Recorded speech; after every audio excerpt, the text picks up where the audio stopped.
Voice of Cameroun, la voix de l'espérance.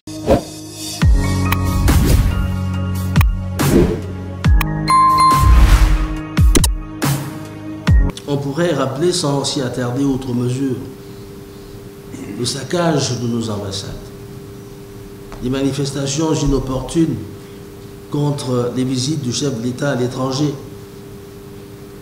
l'appel au boycott des manifestations culturelles organisées par des artistes de certaines régions ou sympathisants de certaines formations politiques, autant d'actes et de comportements de nature à semer la discorde et la haine. Il y a en outre la montée des replis identitaires qui battent en brèche le sacro-saint principe maintes fois proclamé et rappelé par le chef de l'État, principe qui veut que tout citoyen camerounais se sente chez lui où qu'il se trouve au Cameroun. On voit naître malheureusement de plus en plus divers conflits entre autochtones et allogènes, nés le plus souvent de revendications foncières, entre agriculteurs et éleveurs, autant de situations qui procèdent du tribalisme et de la xénophobie. En un mot, des situations qui se traduisent par le rejet de Camerounais par d'autres Camerounais.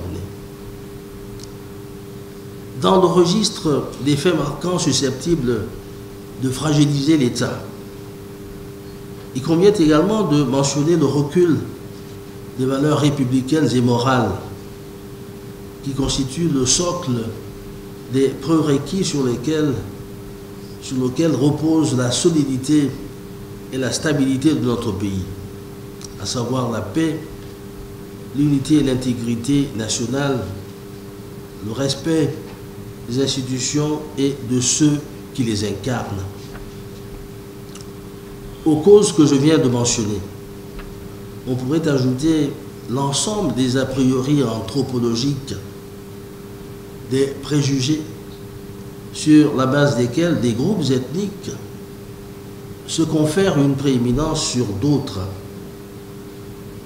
s'adjugeant de ce fait un droit à des privilèges particuliers au sein de la nation, ce qui engendre parfois de la disharmonie, voire des heurts dans la cohabitation interethnique et requiert que nous affirmions qu'il n'y a pas d'ethnie supérieure ou inférieure au Cameroun et que toutes les composantes ethniques sont égales dans notre pays.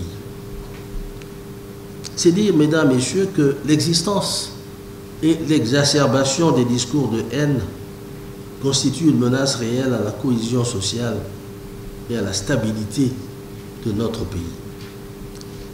Il s'avère donc urgent et impérieux d'y apporter une réponse à la fois vigoureuse et appropriée. Pour ce faire, le gouvernement entend, dans un premier temps, sensibiliser la nation tout entière par des actions d'éducation et de communication qui s'inscriront dans le cadre d'un plan national d'éducation et de formation à la culture citoyenne. Cette démarche stratégique prescrite par le chef de l'État, son Excellence Paul Biya, se déclinera en deux axes majeurs. Un axe médiatique, à travers la mobilisation de l'ensemble des médias nationaux en faveur de cet objectif, et un axe hors médias, mettant à contribution l'éducation initiale à la base des jeunes, des adolescents et des tout-petits. Mais parallèlement à la sensibilisation des citoyens, le gouvernement, en tant que de besoin, pourra recourir à la législation en vigueur afin d'amener les auteurs des discours de haine à répondre de leurs actes devant la justice. C'est le lieu de rappeler en effet qu'en dehors des instruments juridiques internationaux traitant des discours de haine dûment ratifiés par le Cameroun, un ensemble de textes de droit réglemente en interne des discours de haine dans notre pays.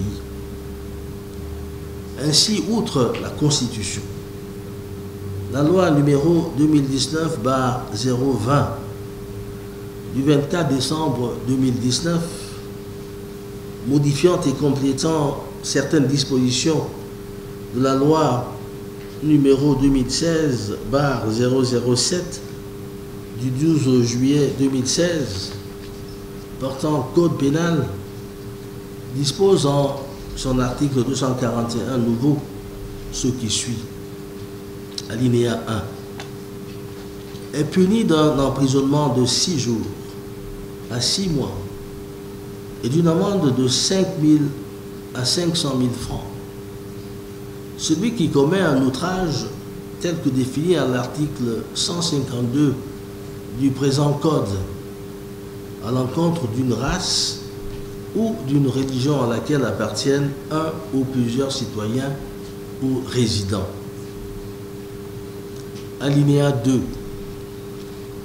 Si l'infraction est commise par voie de presse, de radio, de télévision, de réseaux sociaux ou de tout autre moyen susceptible d'atteindre le public, le maximum de l'amende prévue à l'alinéa 1 ci-dessus est porté à 20 millions de francs. Alinéa 3. Les peines prévues aux alinéas 1 et 2 ci-dessus sont doublées lorsque l'infraction commise dans le but de susciter la haine ou le mépris entre les citoyens ou les résidents. L'article 241.1 nouveau, relatif à l'outrage à la tribu ou à l'ethnie, dispose quant à lui que, alinéa 1, est puni d'un emprisonnement d'1 à 2 ans et d'une amende de 300 000 à 3 millions de francs celui qui, par quelque moyen que ce soit, tient des discours de haine ou procède aux incitations à la violence contre des personnes en raison de leur appartenance tribale ou ethnique. Alinéa 2. En cas d'admission des circonstances atténuantes, la peine d'emprisonnement prévue à l'alinéa 1 ci-dessus ne peut être inférieure à 3 mois et la peine d'amende à 200 000 francs. Le sursis ne peut être accordé sauf en cas d'excuses atténuantes de minorité. Alinéa 3. Lorsque l'auteur du discours de haine est un fonctionnaire au sens de l'article 131 du présent code, un responsable de formation politique, des médias, d'une organisation non gouvernementale ou d'une institution religieuse, les peines prévues à l'alinéa 1 ci-dessus sont doublées et les circonstances atténuantes ne sont pas admises. Par ailleurs, la loi numéro 2010/012 du 21 décembre 2010 relative à la cybersécurité et la cybercriminalité au Cameroun dispose en son article 77, alinéa 1, que est puni d'une peine d'emprisonnement de 2 ans à 5 ans et d'une amende de 2 millions à 5 millions de francs, ou de l'une de ces deux peines seulement, celui qui, par la voie de communications électroniques ou d'un système d'information, commet un outrage à l'encontre d'une race ou d'une religion. L'article 91, alinéa 1 de la même loi a prévu un dispositif d'entraide judiciaire entre les États en cas de violation des règles de sur la cybercriminalité. Dans le secteur de la communication, la loi numéro 2015/007 du 20 avril 2015 régissant l'activité audiovisuelle au Cameroun dispose en son article 8, alinéa 3, que le contenu des programmes ne doit en aucun cas inciter à la haine, à la violence ou à la discrimination à l'égard d'une personne ou d'un groupe de personnes, en raison de leur origine, de leur sexe, de leur appartenance à une tribu, une ethnie, une race ou une religion. De son côté, la loi numéro 2006/018 du 29 décembre 2006 régissant la publicité au Cameroun, en son article 57, dispose que est puni des peines prévues à l'article 241 du Code pénal celui qui fait diffuser sous sa responsabilité un message publicitaire contenant des éléments de nature à porter outrage à une race, à une ethnie ou à une religion. Mesdames, Messieurs, comme vous pouvez le constater, en inscrivant de la sorte les discours de haine dans le registre pénal de la loi, le législateur camerounais a parfaitement pris la mesure du péril qu'il représente pour la cohésion du corps social et de la nation. Eu égard à la dimension que ce phénomène est en train de prendre et au péril qu'il fait planer sur la vie nationale, le gouvernement en appelle à la conscience collective, au patriotisme et au sens de responsabilité de tous pour préserver nos précieux acquis que sont l'unité nationale, la paix et la stabilité de nos institutions. La diversité qui caractérise notre pays et qui lui vaut d'être considérée comme l'Afrique en miniature est un atout qui nous est envié, un motif de fierté qui en aucun cas ne saurait devenir un facteur de division entre les Camerounais. Il nous faut donc bannir les discours de haine afin que le Cameroun, qui a su au fil du temps s'illustrer comme un havre de paix où coexistent harmonieusement une pluralité d'ethnies, de cultures et de religions, le demeure dans l'intérêt de tous. C'est assurément le gage de notre réussite commune et de notre marche en avant vers le progrès, le développement et l'émergence que nous appelons de tous nos voeux. Je vous remercie de votre bien aimable attention.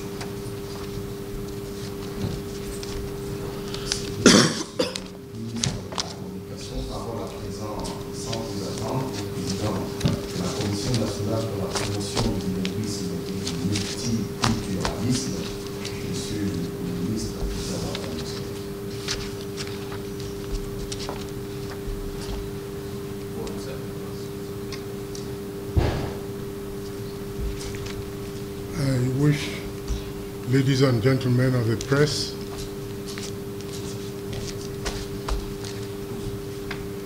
to thank you for the opportunity you've given me to meet you. And I'd like first of all to congratulate the spokesman of government, the Minister of Communication, for his brilliant presentation. We've learned a lot from what you've said this evening, and we're certainly going to apply the recommendations contained therein. But I just want to make a little statement on behalf of the commission I chair, and to say that our country, Cameroon, is made up of over 250 ethnic groups. To hold them together in one nation is a huge task, and that is why national unity must not be toyed with. Hate speech and tribalism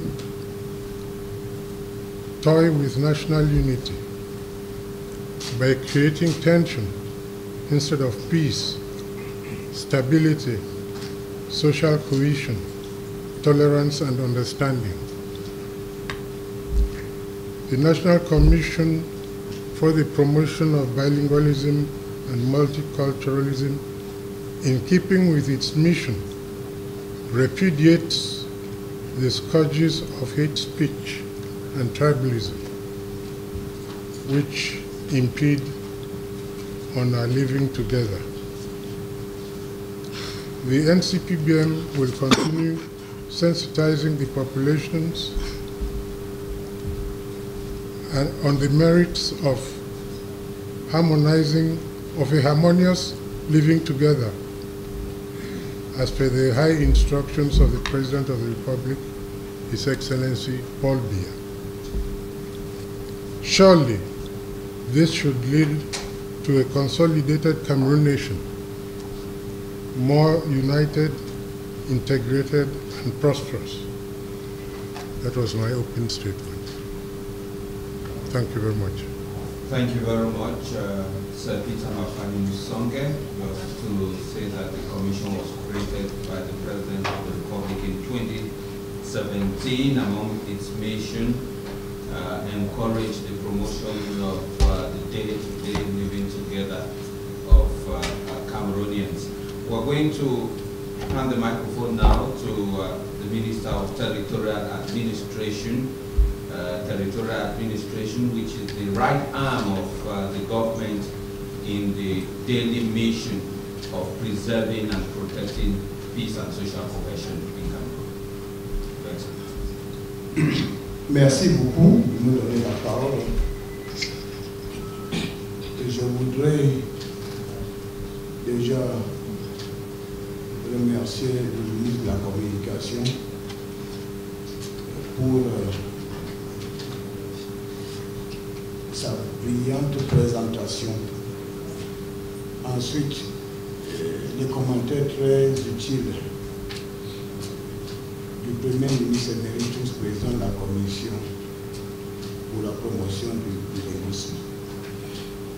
À travers ce que le ministre de la Communication vient de dire, nous constatons que le discours de haine est une grave menace à l'unité nationale.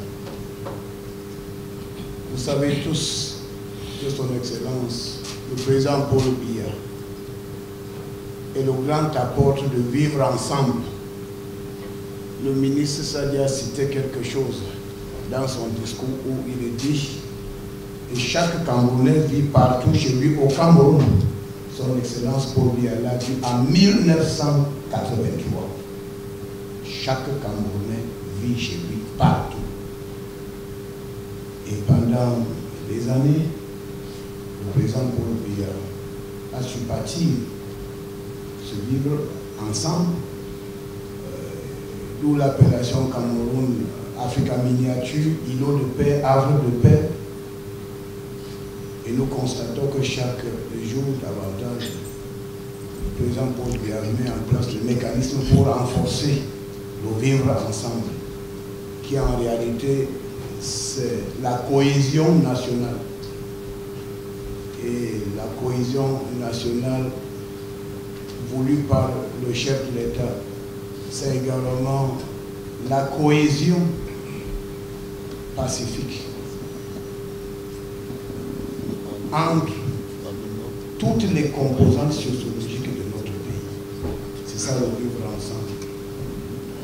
Alors nous avons constaté depuis un certain temps que les hommes politiques veulent, ou du moins ceux qui sont en quête de notoriété, veulent mettre en mal le vivre ensemble.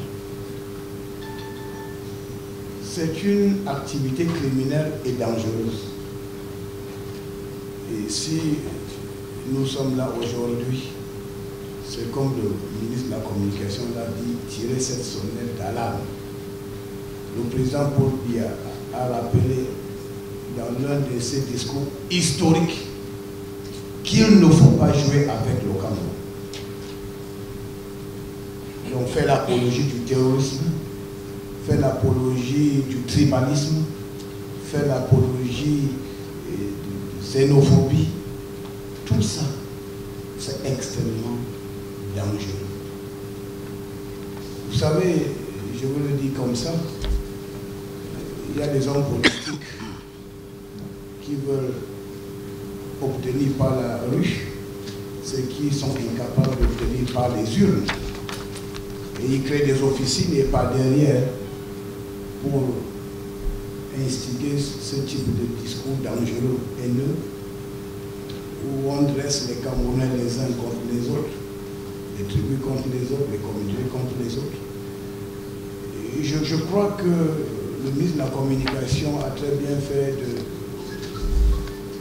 de mettre dans son propos ce que prévoit le législateur camerounais.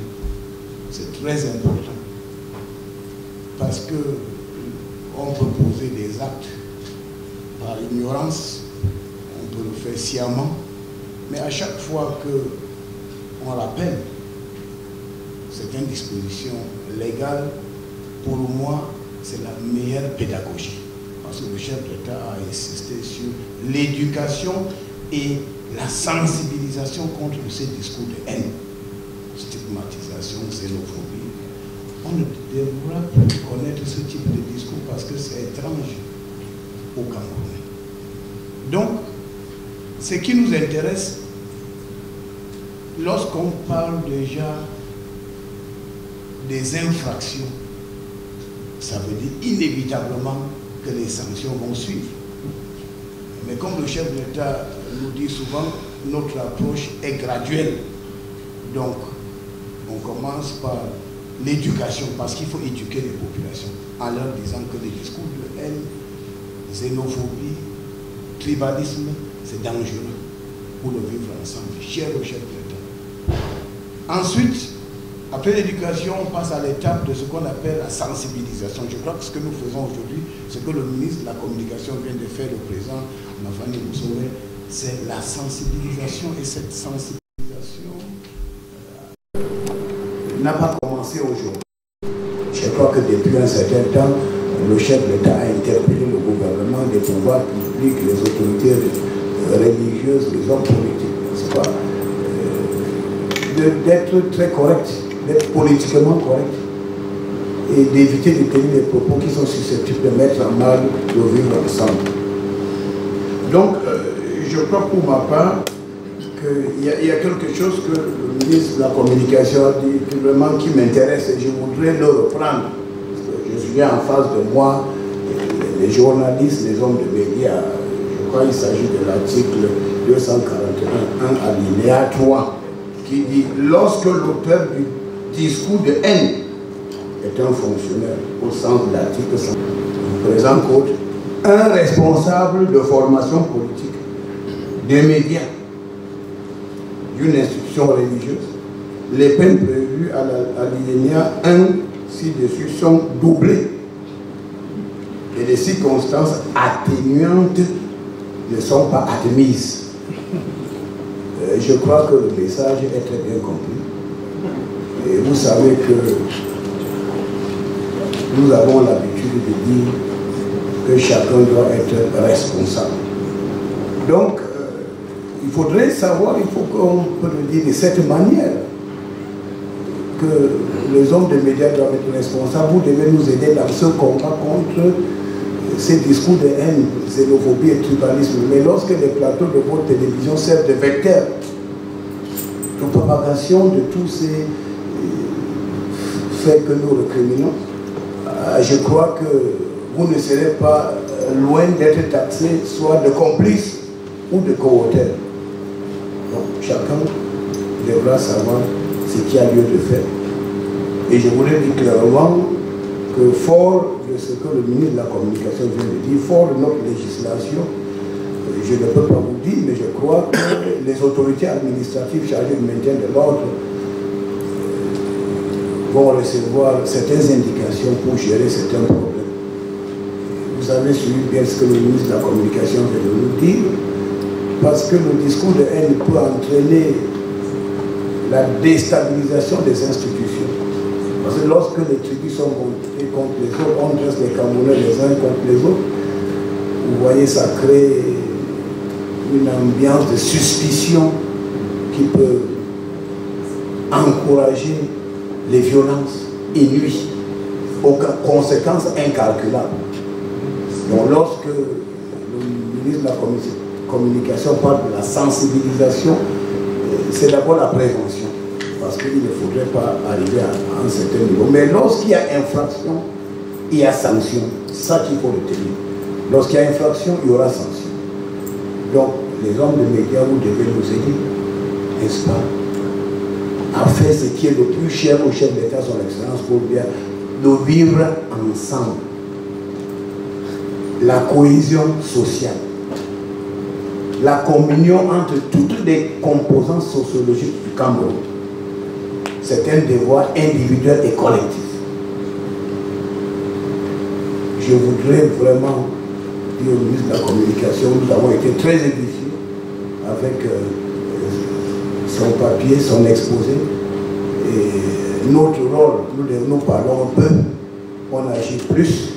Il faudrait que les gens sachent que les contrevenants n'ont qu'à bien se tenir. Je vous remercie. Thank you very much, Your Excellencies, for your presentations. We're going to take questions from our colleagues on the other side before we get to one or two questions from our part. Jules or Kini, any of you? A question or two from you before we get to a few questions. Merci. Ma question s'adresse au ministre de l'administration territoriale, qui est la tutelle des formations politiques. Parmi ceux qui sont accusés, aujourd'hui, il y a les acteurs politiques. Alors, comment on fait pour lutter contre les discours haineux, le repli identitaire dans un environnement où on a le sentiment, on a même la conviction que la plupart des formations politiques sont créées sur des bases tribales. Comment on fait, monsieur le ministre? Je vous remercie de la question. Vous savez, lorsqu'on crée un parti politique, l'ambition, c'est d'abord quoi? C'est d'accéder au pouvoir. Alors celui qui crée un parti politique sur la base tribale ne va jamais arriver au pouvoir, il faut le savoir. Hein? Donc, vous voyez ce que dit le président Paul Biya, que chaque Camerounais vit partout chez lui. Donc, celui qui est intelligent, quand vous créez un parti politique, vous voulez être cantonné dans un département, dans une région, dans un arrondissement, vous n'allez pas faire long feu. Et voilà pourquoi nous disons qu'il y a des officines, il y a des gens qui, tout en sachant qu'ils ne peuvent pas gagner une élection, ils ont des ambitions politiques. Une ambition politique est légitime, mais il faudrait avoir des moyens d'atteindre les objectifs politiques. Et bien évidemment, quand on se rend compte qu'on ne peut pas atteindre ces objectifs politiques, on passe par d'autres moyens, on dit que telle tribu est mauvaise, telle personne est mauvaise, ainsi de suite. On dresse les Camerounais les uns contre les autres. Je vous donnerai l'exemple, quand on parle de vivre ensemble. Regardez la ville de Yaoundé. Alors, il y a 7 députés à Yaoundé. Mais depuis bientôt 35 ans, quand le chef de l'État dit que nous devons tenir compte de l'environnement, qu'est-ce qu'on fait ici à Yaoundé? Sur la liste du RDPC, obligatoirement, vous avez un ressortissant du septentrion, vous avez un ressortissant des régions du nord-ouest et du sud-ouest, vous avez un ressortissant de la région de l'ouest. À Yaoundé, c'est ça nous vivons ensemble. C'est-à-dire que le chef d'État a tenu compte de la nature cosmopolite de la capitale. Donc, alors, si quelqu'un crée un parti politique, il dit que je veux réserver le parti politique aux gens de mon village. ça veut dire que lui-même, il sait qu'il ira nulle part. Donc, vous savez, les partis politiques, le chef d'État a libéré, c'est lui qui a ordonné ces lois de liberté de 1990. C'est le chef d'État qui a abrogé les lois d'exception. C'est pour permettre aux Camerounais de s'exprimer librement. Mais il faudrait qu'on s'exprime de manière responsable. Vous savez, les médias, vous le savez mieux que moi, la presse écrite, il y en a combien? Peut-être 200, 300. Les télévisions privées, il y en a combien? Peut-être 50. Ainsi, les radios, peut-être 800. C'est pour que les gens s'expriment. Donc, si le chef d'État, son Excellence Paul Biya, a donné la liberté et la démocratie aux Camerounais, c'est pour que les gens en font bon usage. Mais quand les gens commencent à emprunter des chemins peu orthodoxes, et c'est là où le chef d'État rappelle en disant qu'il ne faut pas jouer avec le Cameroun. C'est lui qui joue, qui prêche, n'est-ce pas, le tribalisme, le discours de haine, xénophobie et autres, est en train de jouer, n'est-ce pas, avec le Cameroun, avec l'avenir du Cameroun. Mais je voudrais dire que les Camerounais ne sont pas dupes. Et ils ne vont pas. Je crois que ce que nous faisons là, c'est une sensibilisation, une éducation, en disant que faisons comme le président Paul Biya. Il dit avant, considérons-nous d'abord comme des Camerounais, avant de dire qu'on appartient à telle ou telle tribu ou telle région. Donc je crois que c'est le discours. Un homme politique doit tenir un discours responsable. Il doit être un rassembleur. Donc moi je pense que les partis politiques, d'accord, vous le dites si bien, c'est vrai qu'il y a des hommes politiques qui sont dans ce mauvais jeu. Et c'est une aventure extrêmement dangereuse. Je dirais même que c'est le fait d'une extrême gravité. Ce message de haine, de xénophobie, vraiment on ne peut pas s'amuser avec ça. Parce que vraiment, si on laisse prospérer de tels comportements irresponsables, alors, vous savez, ça, je préfère. Donc, nous sommes dans la prévention. Le papier du ministre de la Communication, c'est un papier très important qui retrace la réalité du Cameroun, les instruments légaux, les conventions internationales, et chacun précise. On prend ce document où on va se poser la question, qu'est-ce que je gagne, n'est-ce pas, quand je me mets dans une situation qui n'est pas correcte pour le pays. Donc les hommes politiques, c'est aussi là, vous savez, on dit que si l'infraction est commise par un homme de médias ou un homme politique, mais ça veut dire que la peine est double. Alors, et cette peine-là, on va l'appliquer. Vous savez, on peut suspendre les partis politiques, on peut interdire les activités, nous avons des instruments légaux, donc nous allons agir dans le cadre de nos textes. Le Cameroun est un État de droit, et chaque acte que nous posons, le chef d'État nous demande qu'est-ce que prévoit la loi. Donc, pour combattre le hate speech, le discours de haine, tout ce que on va appliquer rigoureusement les instruments légaux, nos lois, et pour redresser les recalcitrants. On dit souvent que les mauvaises habitudes ont la peau dure. On sait que ça va être dur, mais vous savez, force restera à la loi. Mais nous commençons par ce que le chef d'État demande, la sensibilisation, l'éducation. Et puis lorsqu'il y aura des contrevenants, bon, on va appliquer la loi vraiment sans état d'âme et sans même tenir compte de la personne que nous avons en face. Ça, il faut que le message soit clair. Nous sommes à côté. The Northwest region may certainly give some clarification to your concern, but I think that what you said in some areas of our country, you find people insulting other peoples, and namely, I mean, saying that some people are dogs, and other, kind of, despising words which are not acceptable. I wouldn't be of the same assessment.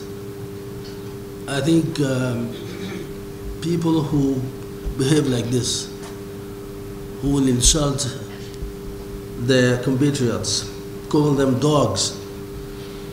I think when you make a there are very, very few people. I would consider that as an isolated behavior. I doubt that the majority of our compatriots will behave that way. I think that in such a situation, of course, you have some people who are not, I would say they're not mature or intelligent. They are stupid because, well, if you certainly examine the level of education of that man who will call his compatriot a dog, you will certainly realize that that man is not learned. He has not gone to school and everything. I doubt that responsible people could call their compatriots dogs. So, I mean, for me, this type of, I would say, behaviors are quite, are very, negligible compared to really the way Cameroonians behave between themselves. What we are trying to point out and why we reacted is because we have noticed that these last months or years, there's a kind of people who are trying to incite others to violence. This is not what we noticed in those days. I think in those days, Cameroonian does not know this type of incitement to violence and so on. People were living quite in harmony. If you go around the country, wherever you could go, you will certainly find all components of our country. Go to the north, go to the extreme north, you will find all, ethnics of our country there, and you will find all compatriots of different religions there, and they live in harmony. They live in harmony. What we are trying to say is that there is a kind of, there are some signs of tribalism which are just coming back again, and this is due to certainly to the political environment, and we would, consider that it is mainly those who want to jeopardize the stability of our country, those who really absolutely want to seize, to get to power, who try to create this atmosphere of hatred between Cameroonians. That's why we react, because we did not really consider or noticed that this kind of behavior in those days were really frequent. It is these days that we react and we consider that we should stop it. We should stop it because we hear it everywhere. There are politicians, there are intellectuals who say nonsenses and so on. That's why we react. But I wouldn't say it's a general attitude of Cameroonians. Secondly, you cited situation of case of one soldier in the Northwest, but this, I think, the Minister of Territorial Administration could say something about that. But I would say that there again, certainly a man who it's a mistake. It's an error. It's not confirmed to the I would say the ethics of army, and I would presume that if such behaviors were reported to the hierarchy of this man, I'm sure that he would have been sanctioned. I don't know, but I can't understand that a soldier who will behave like that will not be sanctioned if the case is reported to his hierarchy. But I think, let me give the floor to the Minister of Territorial Administration, who will maybe answer this question more properly. Thank you, Mr.